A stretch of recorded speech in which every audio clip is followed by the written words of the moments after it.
Olá pessoal, tudo bem? Meu nome é Vinícius Rego, eu sou professor de Física e hoje irei falar sobre a radiação ionizante a partir do acidente radiológico de Goiânia. Esse acidente ocorreu no ano de 1987. Infelizmente, ele foi um misto de imprudência e falta de conhecimento. Deixa eu contar para vocês resumidamente como isso ocorreu. Dois catadores de lixo resolveram entrar num terreno abandonado. Esse terreno tinha sido abandonado no ano de 1985 e lá até então funcionava um centro de tratamento radiológico.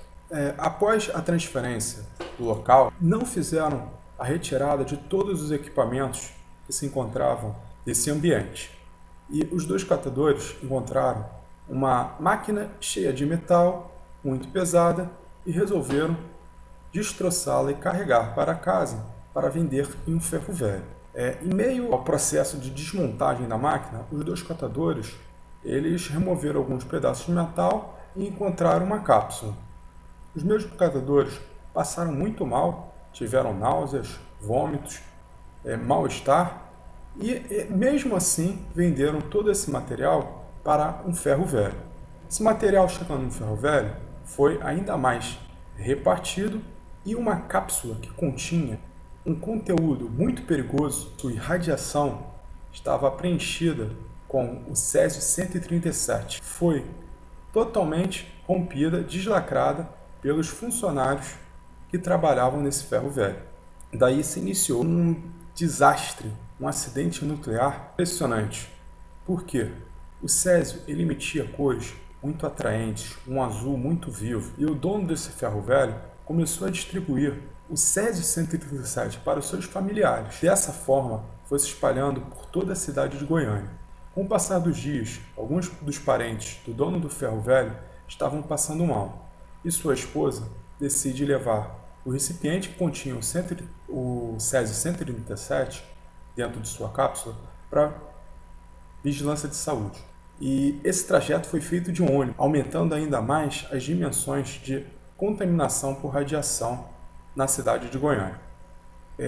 Foram detectados os motivos da que as pessoas estavam passando mal e foram chamados físicos para que fizessem a medição de radiação e viram que se tratava de um problema muito sério. Daí se iniciou um processo de quarentena, onde pessoas infectadas eram removidas para um estádio de futebol. Acidente radiológico de Goiânia, Césio-137. Tinha a cápsula, né? Podemos ver nessa imagem que a cápsula se encontrava dentro do maquinário e dentro dessa cápsula continha substância césio. Esse foi o maior acidente do Brasil, considerado o maior acidente radiológico do mundo, desde que não se trate de acidentes que envolvam usinas nucleares. Agora irei falar sobre radiação. Radiação é energia que se transporta em qualquer meio e a fonte emissora pode ser uma onda eletromagnética que possui dois campos, um campo elétrico e outro magnético, perpendiculares entre si e perpendicular em relação ao eixo de propagação. Outra forma de se transmitir radiação é através de substâncias radioativas, de elementos radioativos. Essa radiação é emitida de forma espontânea e, como exemplo, posso citar o Césio-137. Para tornar o conteúdo menos abstrato, irei usar um simulador para mostrar como é que ocorre a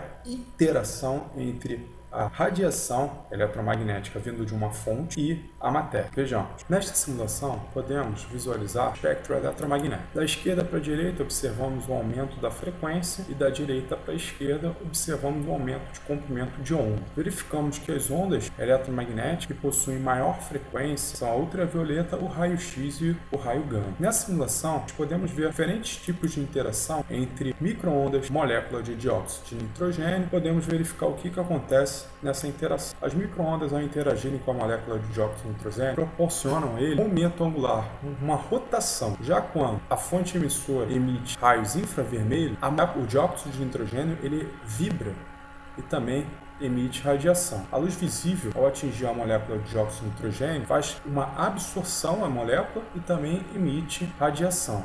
E quando a radiação ultravioleta atinge a molécula, podemos perceber que a molécula se rompe. Essas situações são a interação da radiação com as moléculas, que são os que possuem maior frequência. Esses são os responsáveis por fazer a radiação ionizante, porque eles possuem a quantidade de energia suficiente devido à sua alta frequência para conseguir fazer transições de elétron da camada K, que é a camada mais próxima do núcleo, para a camada L, e também os raios gama que provocam reações nucleares. O Césio-137 é um radioisótopo. Núcleos de radioisótopo são instáveis.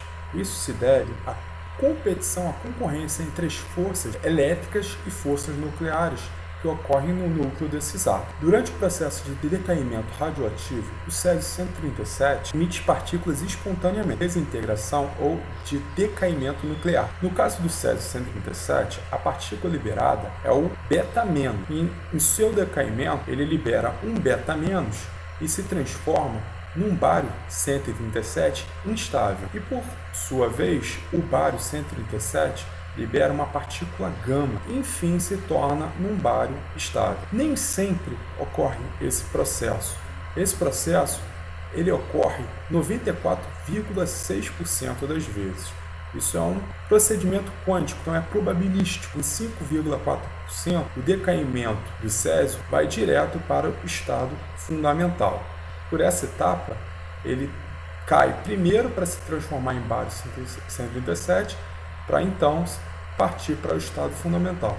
E podemos observar que não importa qual é o caminho por ele tomado, a energia total liberada é a mesma, né? Se a gente somar esses dois processos, a quantidade de energia nesses dois processos, vamos obter a quantidade de energia desenvolvida nesse único processo. Se essa partícula beta liberada no processo de decaimento do césio tiver energia suficiente, ela pode arrancar qualquer elétron ligado a um átomo, desde que a energia dessa partícula, beta-, seja maior que a energia de ligação entre esse elétron e o núcleo, até mesmo das camadas mais próximas do núcleo. Quando isso acontece, é o que chamamos de radiação ionizante. No processo de desintegração, o núcleo do césio vai perdendo massa.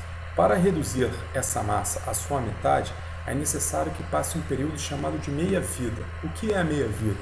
Meia-vida é o tempo necessário para que um elemento tenha sua massa reduzida à sua metade. No caso do césio, o período de meia-vida é 30 anos. Vejamos a imagem do decaimento radioativo do Césio-137. Podemos observar que aqui tem uma curva de um formato aproximadamente exponencial, decrescente. Ao longo dos anos, o decaimento da massa de 100 para 50, 30 anos, 50 para 25 mais 30 e assim sucessivamente.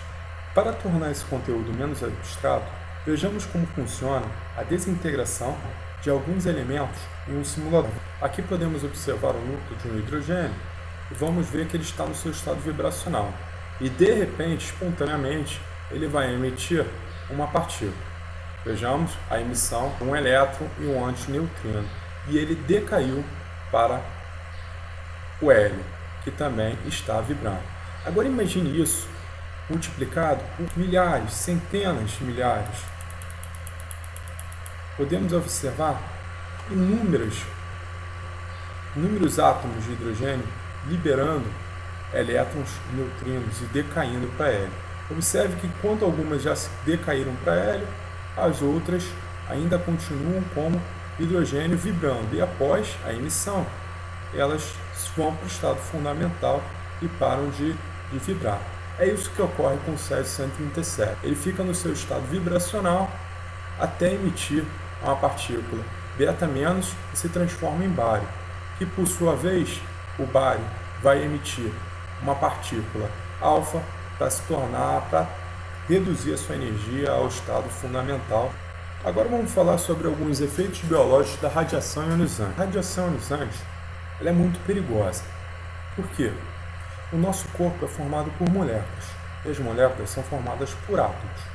Quando a radiação interage com o átomo, pode arrancar elétrons e desestabilizar esse átomo, que acaba desestabilizando uma molécula, podendo afetar as células, os tecidos e os órgãos.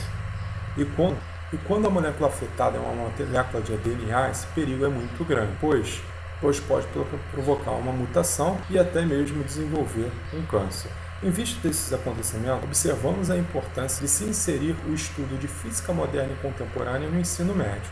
É muito importante conhecermos melhor o mundo que nos cerca.